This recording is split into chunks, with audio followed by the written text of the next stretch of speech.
A lot of us listen to podcasts. There are so many good ones, and they have audiences, some of them of hundreds and some of them thousands.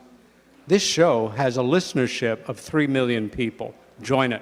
With a combined experience of over 60 years together in paranormal research, these two supernatural adventurers, and that is what they are among the pioneers of the theory that UFOs, ghost and poltergeist phenomena, cryptoids, and other areas of paranormal are closely connected.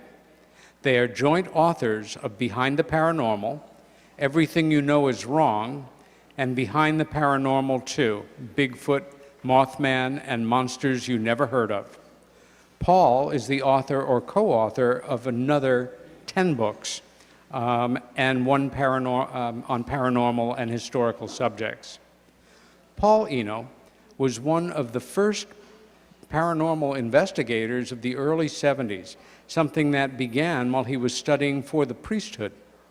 His early mentors included parapsychology pioneers, and these are legends in the field, Dr. Louisa Royn, Friar John J. Nicola, S.J., who was technical advisor on the film The Exorcist, and legendary first-generation ghost hunters Ed and Lorraine Warren.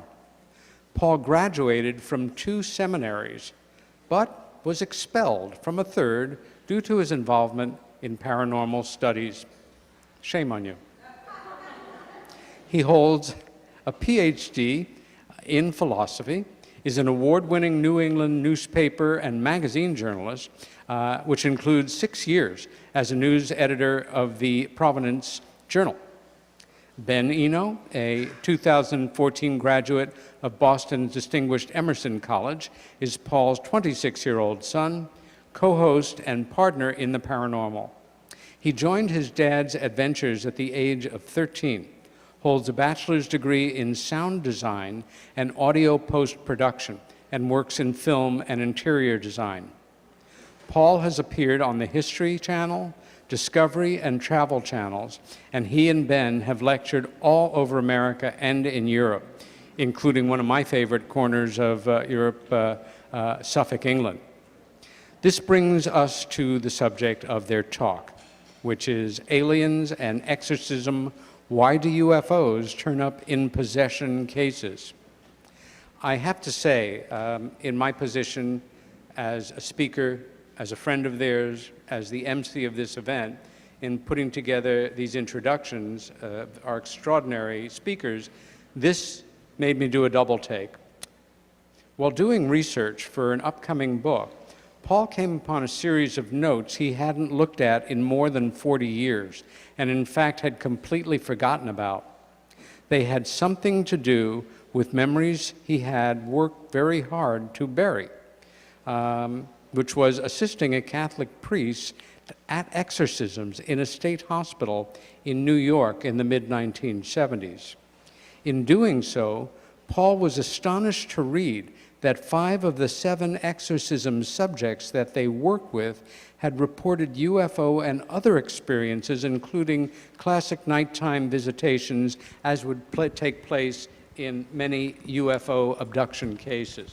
At the time, the priest told Paul not to pay any attention to this. This talk is a deep look at the reasons for the apparent crossover phenomena that takes place in such situations. Without further ado, Paul and Ben Eno. Please welcome them. You guys. Thank you, Peter. We're going to do a time slip right now, back to 1973. How many people here were alive in 1973? All right, okay, that's not bad for a holiday weekend. You had ground beef was 73 cents a pound, but you were lucky if you could get gas. Remember the gas lines? Anybody was old enough to drive at the time? Telly Savalas, Kojak, just came on the air, famous detective show that many of you probably have never heard of, but Telly Savalas, Mr. Cool. Now, also in 1973, fluky things were going on in New Hampshire. Now, I don't know what it is with your police officers around here, but they have to be the luckiest ones in the country when it comes to UFO experiences. Things are always exciting. And yours truly, believe it or not, that's me, quite a bit less of me than there is today, I might add. I was involved in paranormal studies for several years before this, and my Roman Catholic Church superiors were not very pleased with that. That included my boss, Bishop John A. Marshall of the Diocese of Burlington, Vermont, who decided to send me to a seminary in the middle of absolutely nowhere in order to keep me out of mischief. It didn't work because he didn't figure on Father Lawrence Cotter and the Ogdensburg State Asylum for the Insane, otherwise known as St. Lawrence State Hospital. Now, I had been involved with, as Peter said in his introduction, some pretty well-known people in this field. Father John Nicola, Louisa Rhine, whose husband, of course, Dr. J.B. Rhine, these were the people who invented the term ESP. She did a lot of work on children with ESP, and they were really the founders of modern parapsychology in the 1930s. And of course, dear old Ed and Lorraine Warren here, that's me again, who I always laugh at the Conjuring films. Ed was kind of portly, Lorraine was very pretty, but they weren't these like dashing, dapper couple you see in the Conjuring films. But anyway, these are the people I was working with. And the second seminary faculty at that seminary I just showed you in the middle of nowhere, Wadhams Hall in Ogdensburg, New York, were very sympathetic to what I was doing. I was very surprised. But I don't know if they knew that Father Lawrence Cotter, who was the exorcist for the Diocese of Ogdensburg, took me under his wing. Now, he lived in the seminary, and he was rather mysterious. He had a very funny, kind of buzzy voice. But he knew all about me as soon as I got there. And I said, who is this and what does he do? He didn't teach, he lived there. But he was the chaplain at Ogdensburg State Hospital. And he called me in during that first semester, and he said, he was kind of impressed with Ed and Lorraine Warren for some reason. And we had a couple of long talks. And eventually, he had me helping him with exorcisms at the state hospital. Because when you're in there with a patient, and the doctors notice things flying off the shelves on the other side of the room, you cannot really chalk this up to the psychosis of the patient, things of this kind. So they would begin, that's when they called in Father Lawrence, because things were pretty fluky. He was the chaplain there, as I say, but he did more than that. So what is exorcism? Well, an exorcism is a religious practice of expelling demons or any other spiritual entities. The act of driving out demons is sort of, biblically foretold. So if anybody here ever studied the Bible and you ever heard the tale of, was it the paralytic that? The insane person that was possessed that Christ then threw legion or whatever into a bunch of pigs and then sent them careening over a cliff. Although no one asked the pig farmer how he felt about it. So these are all things that this was what was recorded in the Bible became the practice even and the belief of most of the Christian churches. All right. But it's also a practice that is well known throughout the world. And one of the problems with this is that people very often get carried away with it. In Africa particularly, people have been known to, treat the people who are supposedly possessed violently to the point sometimes they have died. These are family members. It's very, very tragic. And I thought of this when I was involved in the exorcisms myself, because the thing was, if anybody knows us and has heard us speak before, we don't take any of this stuff at face value. There's something missing in a lot of these understandings. They aren't good enough to explain what we think the reality is. So moving along, the Roman Catholic ritual of exorcism is very institutionalized. A priest has to do it, and the priest has to have the permission of the local bishop. You can't just go in and start doing it, all right? So what we had here was, of course, this very ancient ritual, and of course, sometimes it was done in Latin. We always did it in English, and I shouldn't say I was just assisting. And again, when things would happen outside of the patient's control, physical control, that's when things would start to get suspicious. We would very often find that the patient not only was the center of what is generally known as poltergeist activity, the movement of objects by invisible means, they would have tremendous knowledge of foreign languages, of things they really had no way of knowing. They would have tremendous physical power at times. In one case of Barbara, which is going to be in the first chapter of my next book coming out next year, she kept floating out of the wheelchair, and the other assistant and I had to push her back down. We kind of got used to this. Now, in researching the first chapter of this book, I was, as Peter described, I was astonished to find something that I had absolutely forgotten. As Peter said, 5 of the 7 people that Father Lawrence exorcised were having UFO experiences. And you can see my notes. Now, I was not allowed to take notes at the hospital. I never really found out why, but I'd get back to the seminary, and my handwriting is just as bad as it is today, so I would type it out. I was going to say, that's pretty good handwriting. Thank you, Ben. Always nice to get a compliment from your son. Yes. So, but again, here again, here's Barbara, this one in the yellow. Barbara, several times in 1971 and 1972, and again in June this year, this is 1973, saw little gray figures by her bed, but does not remember anything more. She said there were bright lights in the sky over the river, that's the St. Lawrence River, 3 nights before each of these events.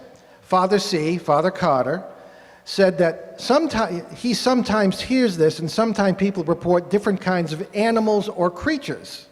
But especially with mental patients, he does not put much stock in the stories. In other words, these people were patients in a state hospital, so they were officially nuts anyway. So he essentially said, don't pay any attention to it. I wish we had. And here's, of course, another one. There was a patient named John. This is actually a place in New York State, not too far away, where there was a landing reported in that period. I talked to John today. He claims he saw, I think that was 3 dark figures in his bedroom and a flying saucer. Some kind of strange light landed in a field. This is along Route 10. That's a highway outside Madrid, as they pronounce New York. There does not seem to be much to this, and not to be distracted by this. That's what the priest said. Don't be distracted by it. Well, we should have been. This was Barbara. This is taken actually several years after her exorcism. And a lot of these things did not end well. People think you go in and exorcise somebody, the demon, quote unquote, leaves, and that's really all there is to it. And one of the questions that arose, and I think I know what some of you may be thinking, and that's you're going to give the Christian line that all UFO experiences, all aliens are actually demons. No. It could be just the opposite. So I'm not sort of carrying the party line here. So Barbara died of a drug overdose several years after this occurred. I graduated from the seminary in 74, certainly, and I was at St. Vladimir's, no, I wasn't either. I was out of there in 75.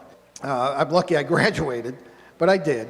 And Barbara was doing okay by that time. When we were dealing with her, she was emaciated. There were times, particularly during the first exorcism, this was done 3 times, that she was somehow just totally out of it. Of course, as I say, she was floating out of the chair, and Leonard, I did not know any more about him. We had to push her back down into the chair. At these exorcism sessions, there was a doctor, always present. There were 2 assistants, myself and Leonard, and there were 2 nurses, and plus Father Carter. We were not allowed to associate with one another outside of those rooms. People say, gee, how could people not find out about this in the general hospital population? Well, a lot of people did hear rumors. One of my friends here is from that area and said that there were a lot of strange stories about St. Lawrence State Hospital. That was not the 21st century. People didn't talk about things as much. They didn't want notoriety for this kind of thing. They were very embarrassed, particularly for a medical professional, particularly a doctor. They were very afraid of their reputations. They could ruin their careers just talking about this kind of thing.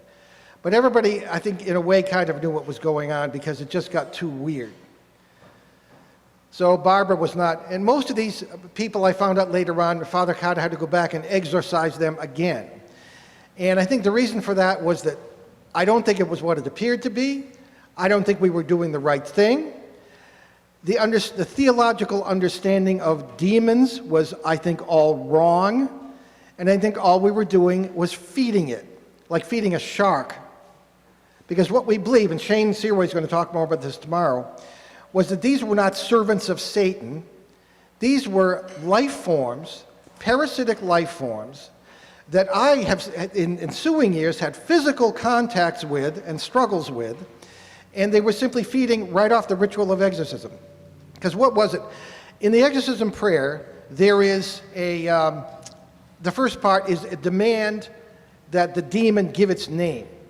Now this comes from two instances in the gospel where Jesus demanded that the demon give its name.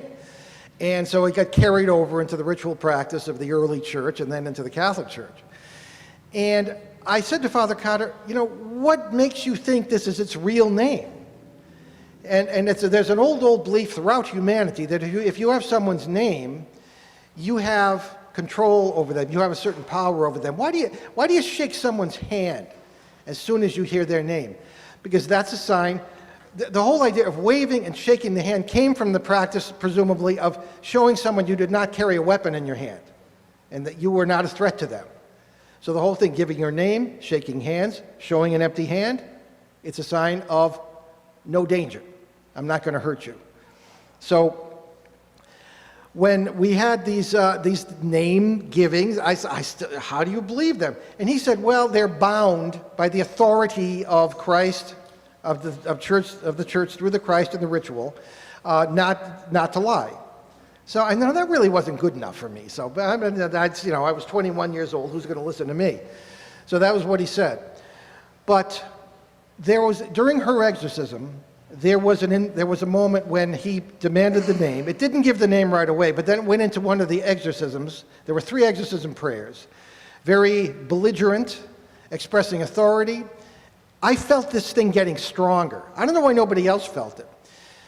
This is why I ran this lecture past the KRI group in Stratham a few months ago, because to see if I could get through it emotionally. As Peter said, I worked very hard to bury these memories. And the background of what I'm going to tell you next was in 1961 when I was 7 years old and was witness to my father's suicide. Obviously, or probably the most telling moment in my life.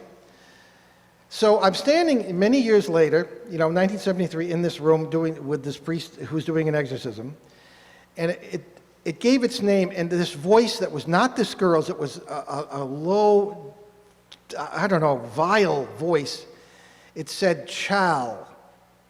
I interpreted that as C-H-A-L-L, because that's what she said. Her guiding spirit was Chal, an Asian prince from all this baloney that they give you. And in my mind, when I heard it say Chal, I said, baloney. Just in my mind, just to myself. Somehow it heard me, and it came out, and, well, first of all, here's the background of Barbara's case, but it came out and said this. This is perfect Malay. Now, had this been in English, I would have lost it. The doctor had to look it up, because the doctor was recording all this. I don't know where all the recordings are. They might be in the Vatican, for all I know. This translates, I was there when your father committed suicide. I told him to do it. This thing said this to me. They wouldn't tell me what this meant until the end of the school year. And finally, Father Cotter sat me down and said, this is what this thing said. And I'm glad, if I had known it there, I just would have lost it.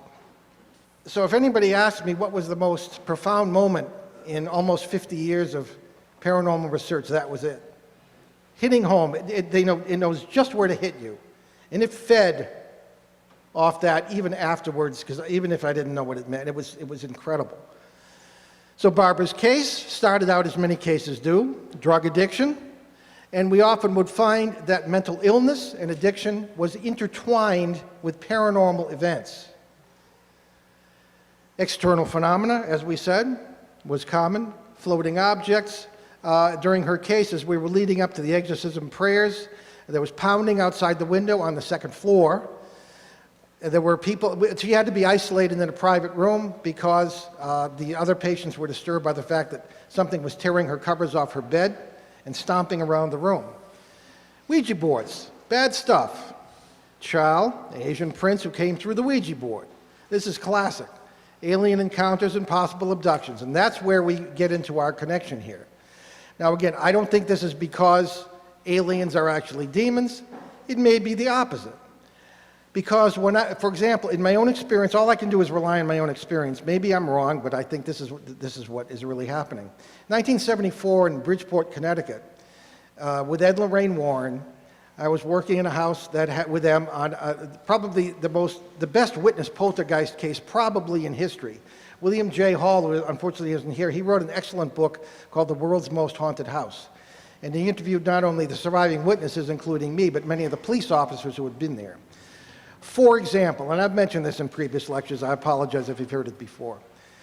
I was standing there in the kitchen of this little house in Bridgeport with 3 police officers from the city police department on my right, 3 firefighters on my left, and we all saw a refrigerator pick itself up very gently, lower itself back down. I was hit in the leg by a flying television set. Things went on and on and on for 3 days, and the Warrens, we were waiting for an exorcism to be, permission for an exorcism from the Bishop of Bridgeport, which never came. There was a priest involved and all this sort of thing. It's all in the book, or it's in books I've written too. So when these things manifested to me, it was the Monday night of the case. We'd been there already for more than 24 hours. The Warrens were off to do some kind of a TV show. I was in the house alone with the family, which was the little girl named Marcy, the parents, a reporter from the Bridgeport Post, John Sopko, and one of the neighbors. 4 things came out of the kitchen, came down the hallway. You could see like these gauzy structures. One of them stood in front of me. I knew it was after the little girl, and this really brought things into clarity for me as far as these parasitical entities are concerned. Because as I got angrier and more annoyed, it fed on it. It got stronger. I pushed against it. It was right in front of me. Because that was an instinctive move. You push against something that's threatening you.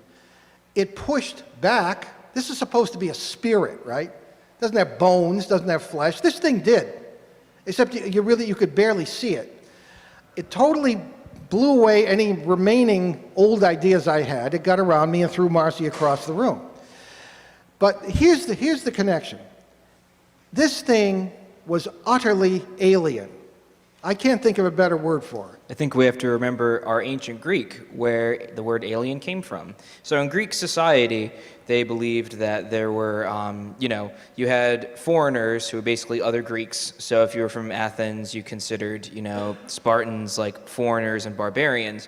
But anyone who was from outside Greece was considered alien, quote unquote, which just meant, someone utterly foreign. I think, in English, everything sort of has a singular meaning.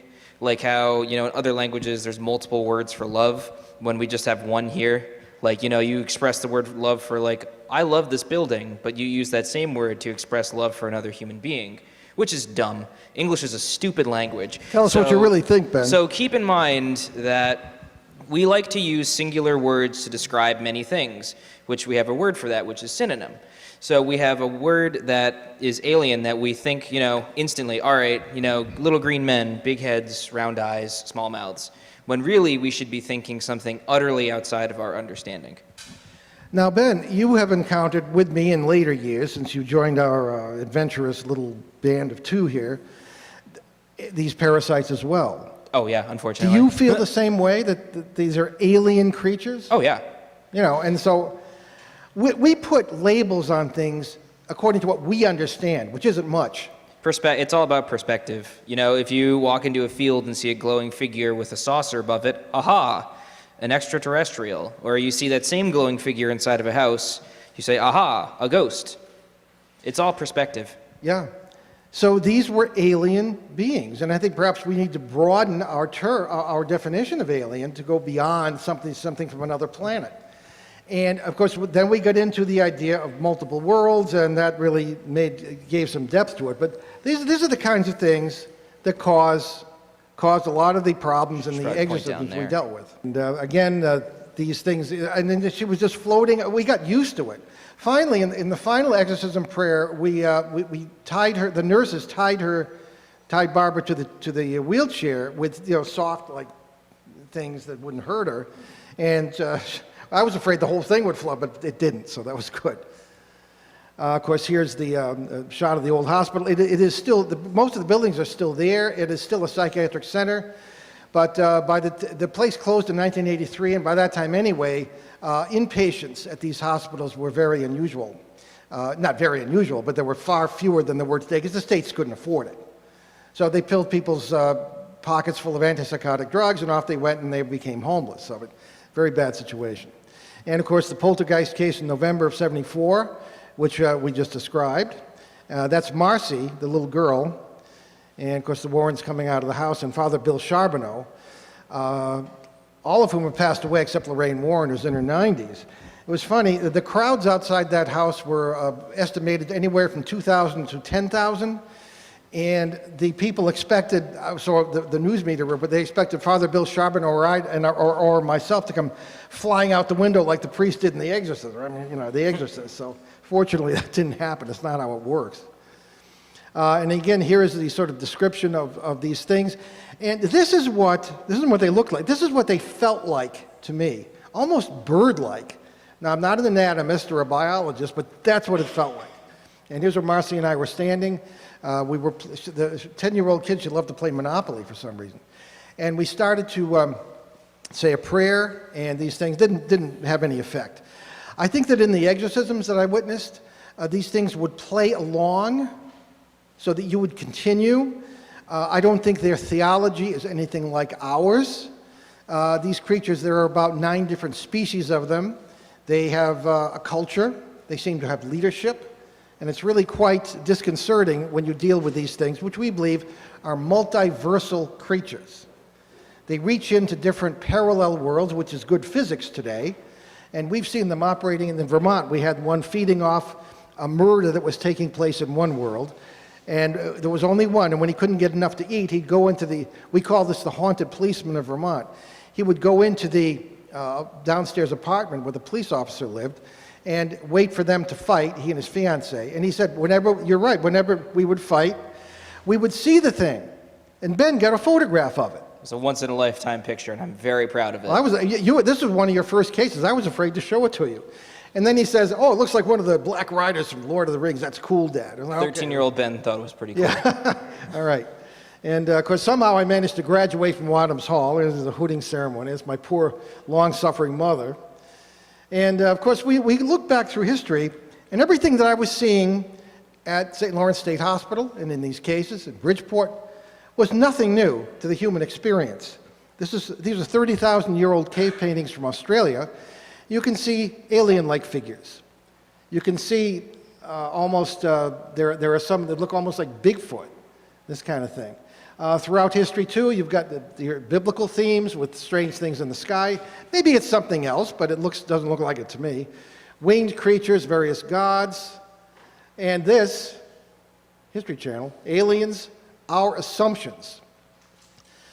Now, of course, we believe they may be here to study us, and that's entirely possible. What we're suggesting is that not all aliens, in a broad sense, are from other planets. They may be from other planets, but they don't have to travel to get here. In other words, they may be what physicists describe as brains, B-R-A-N-E-S, or membranes, between parallel worlds. What does quantum physics suggest? That all possibilities exist in concrete reality somewhere or somewhen in the multiverse. In other words, at some point, any of you might have been killed in the crash of a UFO 30,000 years ago. There are many worlds in which you were never born. There are many worlds in which you have already died.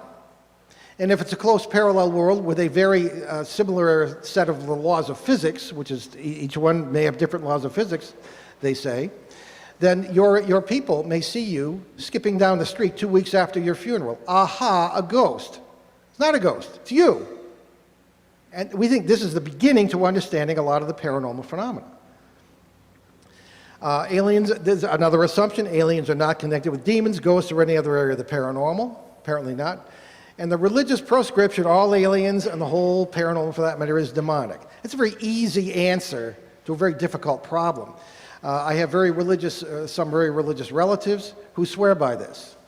But as I say, as I think I've maybe shown, the demons the aliens may actually be demons. I should say the demons may actually be aliens, But again, these are our narrow terms. We have different kinds of aliens. This is from the 1940s onward. Extraterrestrial life has to be like us, therefore we look for life that is life as we know it. What about life as we don't know it? Carl Sagan himself, the great scientist and a novelist and just about everything else, speculated about plasma-based life forms. In the 1960s and 70s, volcanic vents were discovered on the ocean floor that were not, the biology was not powered by the sun. We assumed all biology on this planet is powered by the sun, and these things lived on what to us would be poisonous sulfuric gases. And yet it was an entirely separate ecosystem. What was it that Jeff Goldblum said in Jurassic Park? Life finds a way. Life finds a way. There we go. Sure does. We didn't have to leave our planet to find alien life. So again, demons, we assume demons are evil. The ones I've run into, I think are entirely neutral. They're just trying to eat. They're just trying to eat. They, I think, are extremely intelligent, most of them. The lower shelf ones are rather, I'm not going to say dumb, but two-dimensional in their thinking. We had one in New York City, and I can't tell you the name of the person because she's a very famous artist. 25 years, she had an attachment, as you might say, a parasitical entity of the brat, I call them brats, the lowest level. They're two-dimensional thinkers. They act like spoiled children. It would throw her down the stairs, do all these things, create terrible smells in her apartment, and it was afraid to separate itself from her. It was very alien, but it didn't know where to go or what to do if it separated from the host. And we find this is a really fascinating tendency among parasites, that the longer they spend in our world or attached to one of us, the more they forget their own origins. It's fascinating. So again, parasites that we think are demons or aliens, and really may in a way be both. The parasites certainly fill the role of demons. They certainly act like what we would say, but their theology I just don't believe is the same. They will react to the cross if the people believe in the cross. They will react to a teddy bear if a child has a great protective relationship with the teddy bear. I once got rid of the worst parasite I ever dealt with by using a joke book. All right? It had pretty much, there were 6 of them, this is in Connecticut in ~79, pretty much had worn itself out. And I went in with the woman and her daughter, and we yucked it up. We had a great time. A fellow came, a friend of mine who was now a Roman Catholic priest in the Archdiocese of Hartford. The thing was never seen or heard from again. So it all depends on the case, but I don't believe, have our theology. They don't believe in God the way we do. Well, it's like Carl Jung's idea of archetypes, The human race has had archetypes all throughout its entire history, the star, pentagram, things like that. Or even if you walk outside and you see a red hexagon, you're like, oh, cool, I got to stop. But it doesn't necessarily say stop on it. It's these symbols that we attach some sort of meaning to over, millennia that sort of give itself power. It's like, voodoo lords will say, oh, well, it doesn't matter. Like someone will try and turn you into a zombie or something, which, they use some sort of chemical powder that will turn you into zombies. I actually talked to an elder, a voodoo priest in Haiti, who told me just how they do that. It's all chemical. But in any case, there are some very chilling and sobering questions that arise from the activities of these parasites. Is it possible, and this is becoming kind of an opinion around, I'm thinking of our friend Nick Redfern, who wrote the foreword for my next book and just wrote a book on this. Is it possible that we are a farm planet and that we are the cattle? These things seem to push our buttons. They learn about us. And not to get nuts here, but there is all kinds of evidence that we were messed with. I'm sure a lot of people here watching Ancient Aliens. Well, when you look at the actual genetic evidence that came up in 2004, when the human genome was mapped completely for the first time, there were 223 genes that shouldn't be there if evolution as we understand it is correct. The implication is that someone or something put them there. So this is really not within the purview of this lecture, but these are things that we can think about. I will hasten to add that I have run into many very positive and helpful entities, people, non-people, whatever, who, I don't believe they're spirits, because actually the notion of spirits is very difficult because it's not possible under the laws of physics for that sort of thing to exist, in our world anyway. But in other worlds, who knows? So again, alien, parasite, or both. These are some interesting pictures. These were taken at the sites of landings of UFOs. I took this one myself, and of course, if it was a little darker, you could see the arms and things here. But this was not an alien situation. This was not an exorcism or a parasite situation. This was in an attic in Cheektowaga, New York, and it was in 1989. And I was able to communicate, and I hesitate to do this because it sounds like I'm doing the medium thing, and I wasn't. These people were convinced it was a ghost in their attic stomping around and making noise, this sort of thing. But I got there, and I used a technique that I developed at St. Lawrence State Hospital, which I use very rarely because it's very dangerous, I think. I simply got into a meditative state and just to see who was there. I didn't make, I think the Ouija board thing and all is very dangerous. You're using a sledgehammer technique to contact something that may be very dangerous. But in this meditation technique, sometimes it takes several days of hours of meditation. But in this particular case, this one that looked like these others was a bear-like figure from a parallel reality, an alien, if you will, that was very positive. And the sense of nobility flowing from this being was incredible. It was very good in our sense. It spoke a very strange form of Latin because not everything out there speaks English. And the very strange form of Latin, fortunately I had studied 5 years of it in the Catholic seminary, the case endings were very odd, and it took 3 days to get through this conversation. Not the whole 3 days, but hours at a time. It said, if I got it right, that it was on a quest. It had been sent by a goddess whose name I never caught. It was being sent on a quest to a place called Renthusia, which I'd never heard of since. Well, isn't it more of an idea than a place? I don't know. Well, because the way that it's conjugated, it sounds more like an idea than a place.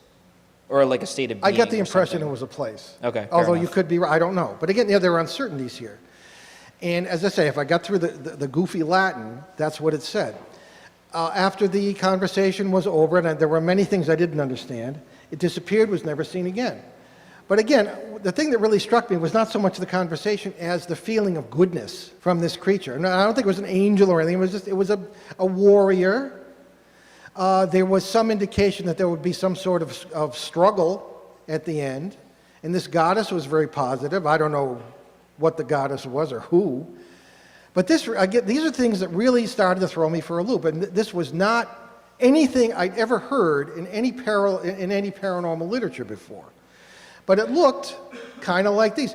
And I think that the reason it comes through looking like this is because what are we looking through? We're looking through the brains or membranes of parallel realities, which are what?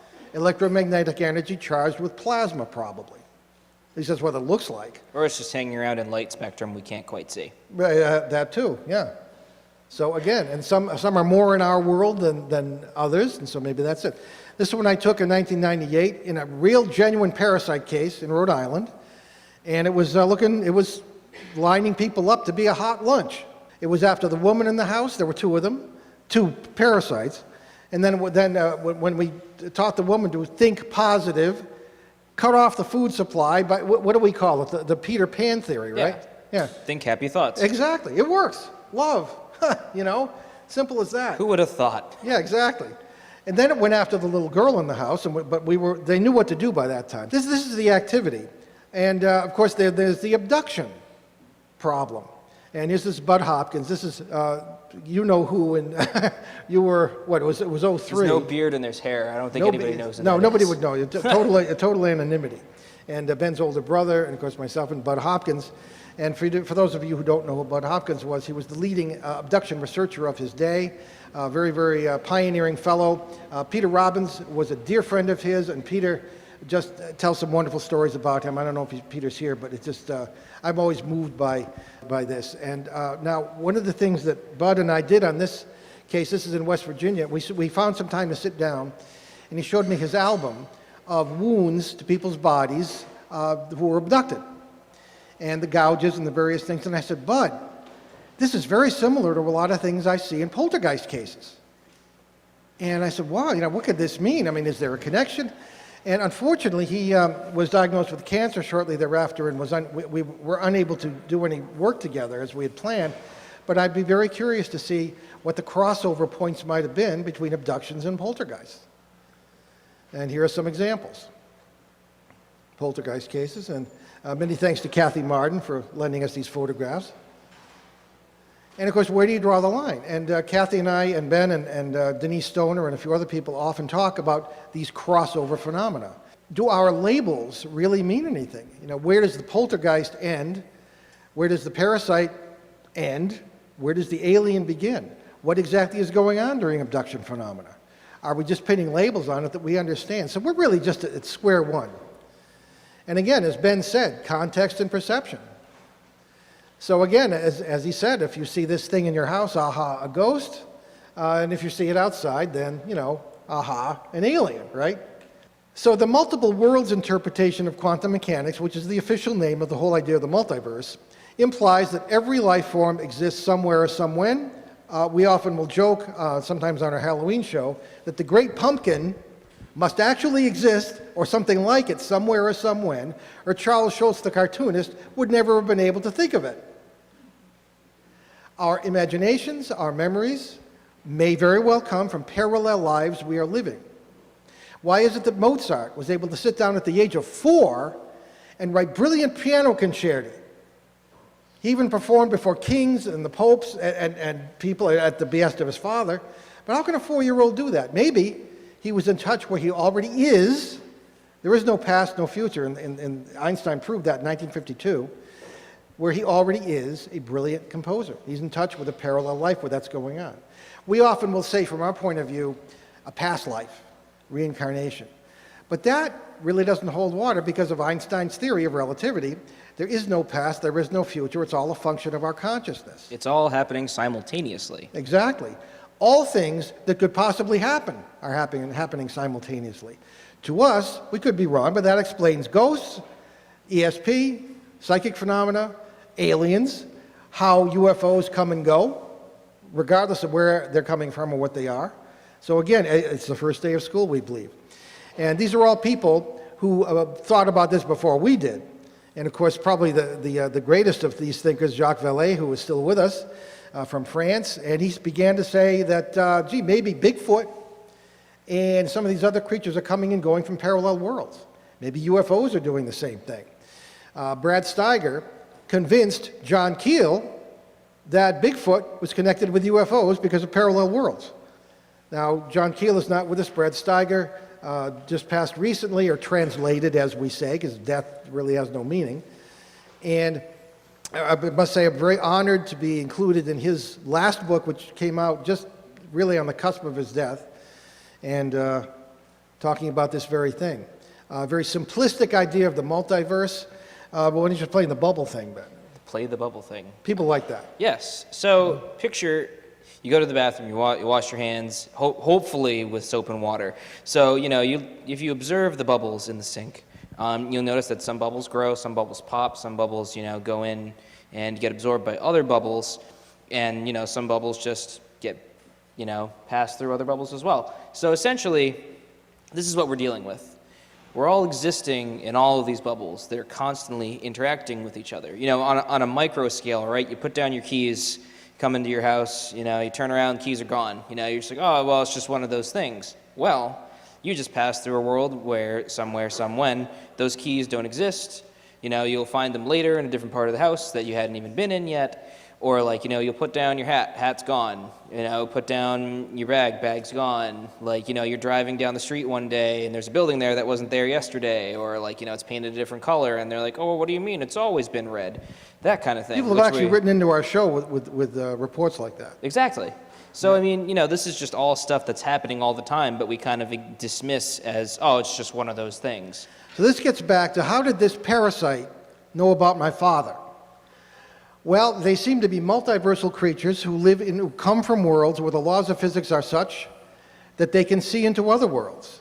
This thing could dial up my memories, not by tapping into me, but by tapping into the multiverse. That's what I believe anyway. So in a way, it may have been there when I was a terrified 7-year-old kid on a cold January day in 1961. Maybe it was there. It dialed in because it's all simultaneous. Einstein essentially said that all things exist simultaneously. So I think we may be on the cusp of an entirely new understanding of the paranormal, never mind aliens. So there we are. More accurately from that previous diagram, this is more what it probably is actually like. These are maybe nanoseconds in our lives, all separate worlds, okay? And I'll give you an example of how that might work. If habits are interesting because the more you do something, the more worlds it is taking place in. For example, Willimantic, Connecticut, 1999, I was on this TV show with John Zaffis, who some of you may have heard, nephew of Ed and Lorraine Warren, and someone called in and said, we have these weird footsteps coming down our steps every morning and then again in the evening. So I went to the house. I spent 2 days there. I slept over on the couch. And sure enough, I heard these footsteps. So on a hunch, and I recorded it. And it recorded, which doesn't always happen. So I said to the man who would reported this, I said, go on upstairs and come down the stairs. And he did. And then when I was on the couch, I listened to it as he came down the stairs in the morning. It was exactly the same. And it was exactly the same on the recording. I believe it was him coming down the stairs in a parallel reality, and it was because of the habits. He did it every single day, sometimes more than once, and it was recorded in world after world after world after world, and there it was. That was, the ghost was him. And we've seen this time and time and time again. But we don't know about this, so it's got to be some kind of spirit, right? So what some aliens and demons might actually be, again, parasitic life forms living between worlds. Case in King of Prussia, Pennsylvania in 2004. There were some girls who were roommates in an apartment having all kinds of problems with what they believed were spirits. They were hearing voices. The voices would attack them personally. There were seemingly ghosts. And when all was said and done, the ghosts were people living in the house, this was my interpretation, were ghosts living in the house in a parallel world, thinking the girls were ghosts haunting them. Why? Because they would see them across the membranes, and they would look all gauzy or glowing or whatever, and they wouldn't really hear things. And the parasite was living off a murder that had actually taken place in the backyard, and then when it couldn't get enough to eat from that, it was coming in and harassing the girls and the quote-unquote ghosts. So the thing was like an octopus reaching into 3 different worlds, feeding on negative stuff. That's how it seemed to work. And just as soon as the girls realized that, as soon as you get their number, they run. Not the girls, the parasites. So taught them again, positive thinking, the Peter Pan theory, and sure enough, it ended. The food supply was cut off. They went out in the yard, they positive energy, meditated. They weren't religious, so we didn't get into the holy water or anything like that. But it did work. Positive energy cuts off the food supply. And again, just part of nature. As our good friend Mark D'Antonio would say, it's undiscovered science. And about 9 different species, ranging from the wise to the brats. The wise I often run into. I ran into one of them in 1998 and several times since then. But this one had the woman in the house utterly convinced that it was a lover from a former life. All right? And the woman would actually put somebody in the room with her and witness this. She would get up at night and she would feel hands around her neck. And she'd sit up in bed, and we actually saw this. There would be red marks as of hands. How does a spirit do that? Doesn't, we don't think. So this thing was playing her like a bass fiddle, as we would say, just as things like it were playing us during the exorcisms. And we worked it around, and she realized this was not what was happening. It wasn't a lover, it was a parasite. Positive thinking again, got rid of it. She married a really good Native American shaman. That didn't hurt either. So it never had any more problems. They're very intelligent. They quickly learn what buttons to push. One of the greatest examples of parasites as aliens and as active among us is the famous Bell Witch case of 1817 to 1821 in Robertson County, Tennessee. Most of you may have heard of that. It's considered the best documented poltergeist case, perhaps outside of the Bridgeport case, in American history anyway. It began in the Bell family in 1817. The young girl was harassed by some sort of thing they believed was a spirit, and it eventually grew because it got all kinds of food, so to speak, because there's great, I was able to see some primary sources on this. There was sexual abuse going on in this family by the father against the daughter. And that rings the dinner bell for parasites.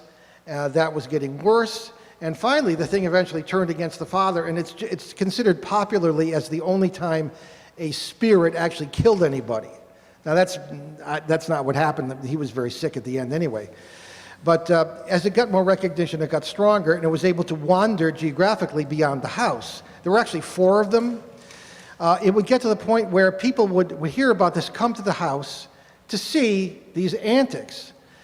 The thing would listen, apparently, somehow to every, maybe like this knew about my father, but they would repeat word for word every sermon in every church in Robertson County. People thought that was hilarious. It would tell very funny jokes. It would make fun of certain people, and it would like certain other people. It eventually got to the point where it was so strong it would go around the county and give agricultural advice. Send people on treasure hunts. Matchmake. And of course, usually it would come to nothing or would not be a very positive outcome. This has tribal God written all over it. What was it that, if you go to the British Museum or pretty much any museum, and you look at the ancient gods people used to worship in, anywhere, they weren't very appetizing, right?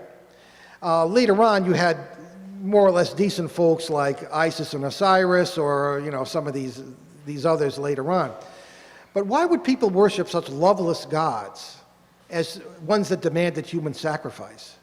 Maybe because they were parasites, making people think they had no choice. Had this, in Tennessee, had this not been a 19th century Protestant community, these things might very well have taken over. And they almost did. So, perfect example, I think, of aliens/parasites active in human life. And again, the very chilling question, are we cattle?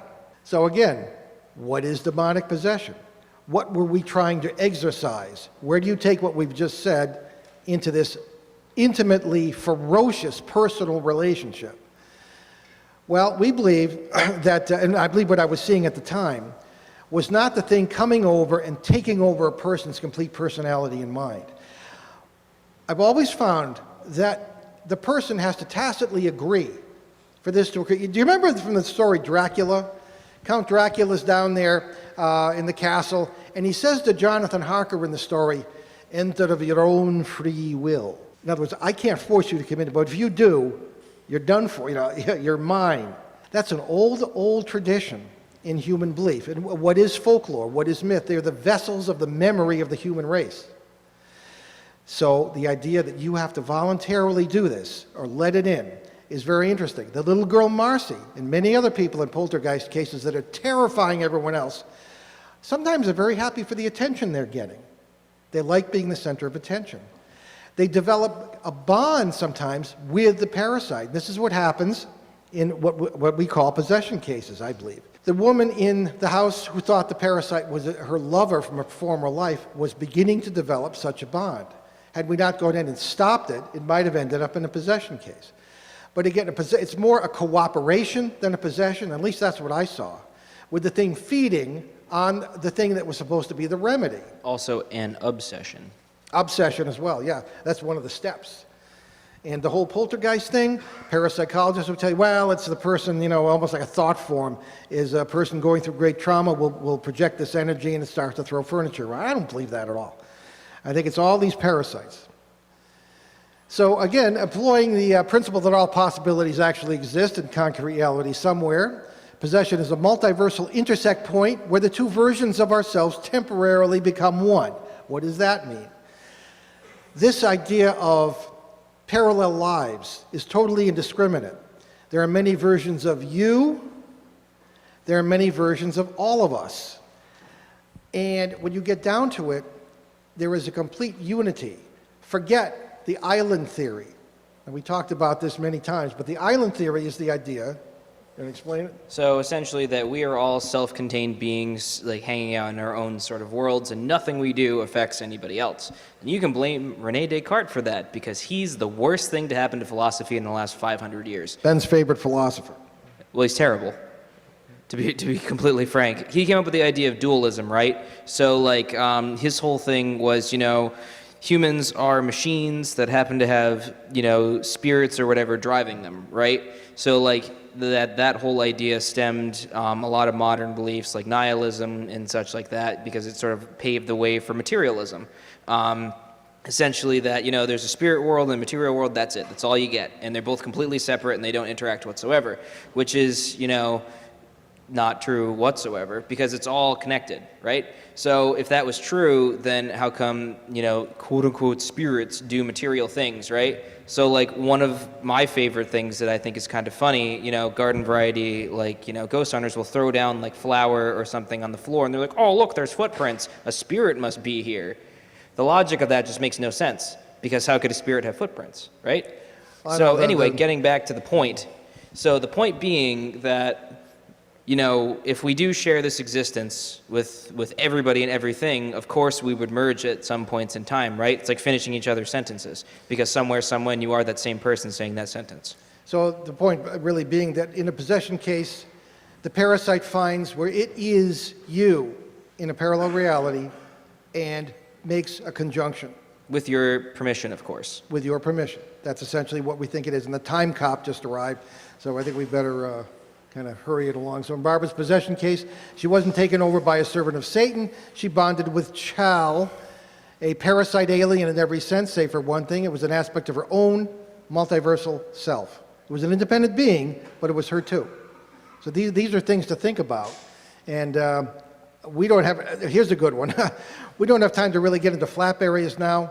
However, I don't know if this is a parasite, but there was a multiversal creature of some kind in an area where we have been researching for many years, and the thing seemed to appear on a security camera in an area where houses were being broken into, UFOs seen, Bigfoot, you name it, but houses were being broken into and nothing was stolen. This came out of the security camera. You can tell me what this is, I'd be grateful. Because the blue beam phenomenon, how did all these get in here? They weren't supposed to be. So again, the question, are governments or whoever working with aliens/parasites? There is a theory that they are. Wouldn't we love to weaponize the paranormal? Wouldn't parasites get a lot of juice from pumping up government officials? And again, not to get nuts here, not to get totally paranoid, but I think this is a real possibility. Dangling the notion of power before people is an old trait that parasites are pretty much known for, at least in our book. And again, what do good and bad actually mean? Nothing in the paranormal is what it appears to be, and the danger of wishful thinking is something we all have to avoid. Maybe none of this is true, maybe it's all true. How do we tell them apart? Maybe we don't. You can put that in your pipes and smoke it, as we used to say, and see what you come up with in your own life. But again, we're all kind of in this together, and we're all prey for these things. I think we have, such as perhaps that bear-like creature I talked about before, perhaps we have a lot of friends out there. I think we have more friends than we have enemies.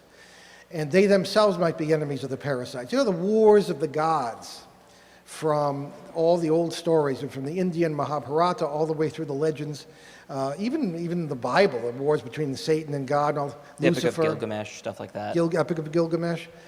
Maybe those are based on something that really happened. Maybe the gods were people from somewhere or somewhen else who fought each other, maybe to protect us, maybe to hurt us. These are all possibilities. So we get into some of this stuff in our books, but again, it's the first day of school. This is Stella Lansing. She was from Massachusetts. She'd take pictures with an ordinary camera, and strange people would come out in them. She was known for this, and maybe it was some kind of phenomenon that had to do with the multiverse. But just to wrap it up, again, nothing is what it appears to be. Everything you know is wrong, and it's the first day of school. So whenever we think we know everything, we don't.